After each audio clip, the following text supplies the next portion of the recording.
Tonight on Connecticut's news station, honoring the heroes after a deadly crash. Their relentless life-saving commitment under enormous, challenging conditions.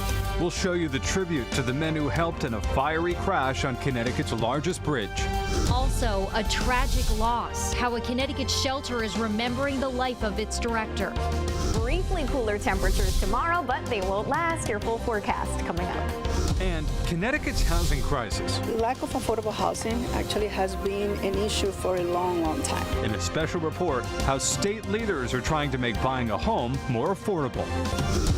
Now at 10, this is Fox 61, Connecticut's news station.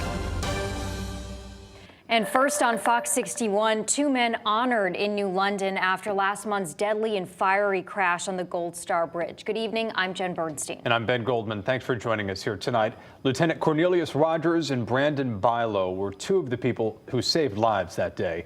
Fox 61's Gabby Molina was at this evening's ceremony celebrating them. She joins us live in studio with more. Gabby. Ben and Jen, it was a very special moment because not only did the men receive several honors for running towards the danger that day, but they also got to see the people they saved for the first time since then. Thank you very much. Thank you. Thank you very much, man. Thank you. God bless you too, man. Strangers, all at the same place at the same time, now bonded for life. I love them. They'll always be a part of me. They'll always be a part of me, because without them, I wouldn't be standing here today. Reggie Collins was driving on the Gold Star Bridge in April when his car got a flat tire, causing him to lose control before coming to a stop. A fuel tanker hit the car, bursting into flames, and Collins became trapped. As the flames from the truck got closer and closer to him, Lieutenant Cornelius Rogers, an off-duty New London cop, and Brandon Bilo came to his rescue. I said there are good people in this world. The 2 were able to get him to safety with his daughter, who was also in the car. Without their help, especially for my dad, I don't know what would have happened. I'm certain it probably would have been a completely different outcome. Monday evening, more than 2 weeks after that crash, Rogers and Bilo were recognized for their actions. Extreme heroism, character, and a relentless life-saving commitment under enormous, challenging conditions. And bringing them face to face with the people they saved. Thank you. And can I give you a hug? This moment was very surreal. I still pinch myself every day. I drive across that bridge every day. A split-second decision to help, changing all of them forever. More people, I think, need to step up in the time of need, because we all, like he said, or Chief said, we're all capable of it. It was also a somber moment to remember the life lost that day. Wallace Fauquet was the driver of the tanker truck. The ceremony started with a moment of silence in his honor. Our deepest condolences and sympathies to his family. Police say that a 3rd man also jumped into action that day, but New London's police chief says that he wished to remain anonymous. Coming up on the news at 11, I'll tell you what about that day the men say they still think about. In the studio, Gabby Molina, Fox 61, Connecticut's news station. Heroic actions, Gabby. Thank you.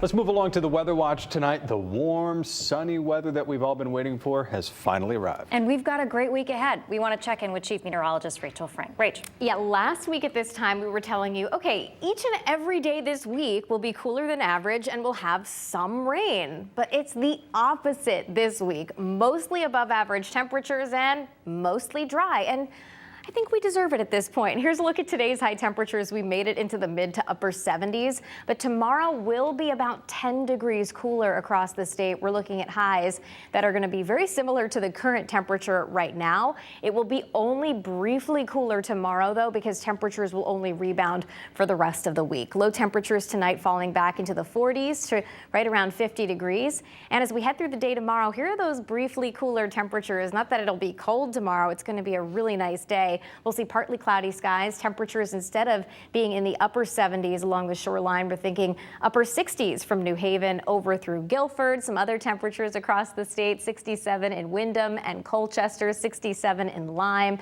And for Burlington, we're looking at high temperatures tomorrow in the mid 60s. Same is true for Winstead. Might be able to creep up close to 70 in Cromwell. But we are all back in the 70s on Wednesday, and even warmer than that for the end of the week. A little taste of early summer. We'll take a look at some of the numbers coming up. Rachel, thank you. Police in Norwich are investigating after a man's death has been ruled a homicide when his body was found in Mohegan Park over the weekend. Somebody called police Sunday to report the body found in the public park. That body was found partially buried inside of a shallow grave. Police say that man had been shot to death. His identity hasn't been released tonight, but police say he was between 35 and 50 years old. Investigators believe that he was not killed at the park and that it appears to have been a targeted attack. Anyone with information should call Norwich police.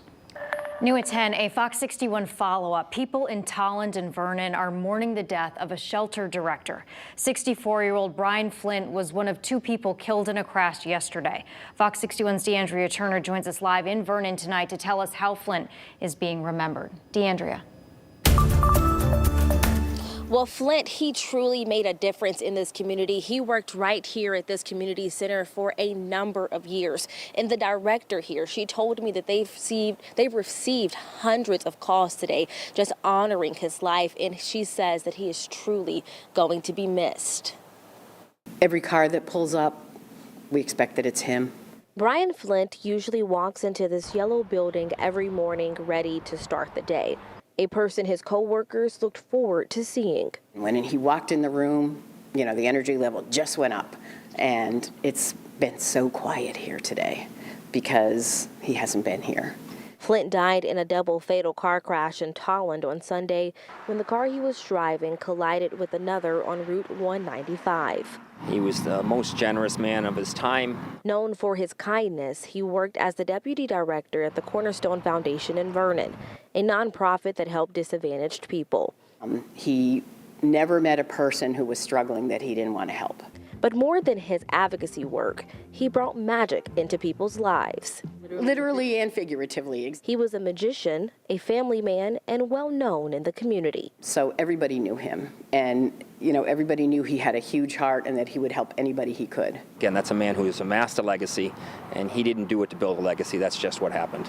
And while the community grieves his sudden death, people who know him best says giving back will help keep his legacy alive. I think that that's probably the biggest thing people can do to honor his legacy is if you see somebody who's struggling or who needs help, help them. And Flint actually started one of his latest projects just 2 weeks ago, delivering meals to elder people who were in need. And the executive director here says that she hopes that people will step up and fill his shoes in order to keep this program going. For now in Vernon, DeAndrea Turner, Fox 61, Connecticut's news station. A very tough loss, DeAndrea. Thank you very much. Well, new developments tonight. Manchester police have arrested two men in connection with a shooting more than a week ago. That shooting happened on Seaman Circle back on April 30th. Police say 28-year-old Lorenzo Thornton was shot in that incident. He was later charged and appeared in court today. This evening, Manchester police announced the arrest of another man, 29-year-old Devin Bonds. He's charged with assault, reckless endangerment, and criminal possession of a firearm. He'll be in court tomorrow. A Colorado man is facing charges tonight in connection with a crash that killed two people in Waterford back in February. Police say 22-year-old Robert Sewell of Bloomfield, Colorado, was driving near Crossroad when he crashed into a stone wall. The two passengers in his car were killed. Sewell is now facing several charges, including manslaughter and DUI. Glastonbury police have arrested a public school employee in Thompson. He's accused of sending inappropriate online messages to an undercover officer posing as a 15-year-old girl. Officers say 56-year-old Philip Therian used an online chat room to inappropriately message who he thought was the teenage girl for more than 2 weeks. Police say Therian is a high school janitor in Thompson. He's free on bond and due in Manchester Superior Court next month. New at 10 tonight, Newington police have arrested two men accused of trying to break into cars around town. 37-year-old Artemis Sims and 21-year-old Daniel Paul of Hartford are each facing 5 charges. Officers say someone reported the men trying to break into his car on Hartford Avenue just before 5 o'clock Saturday morning.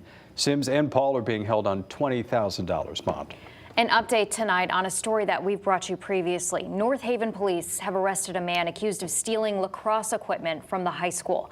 43-year-old Thomas Donovan is facing charges. Investigators say he took a utility trailer that was full of the equipment on March 20th. Police located the trailer a few weeks later with most of the equipment still inside. Donovan is being held on $25,000 bond. We have much more coming up.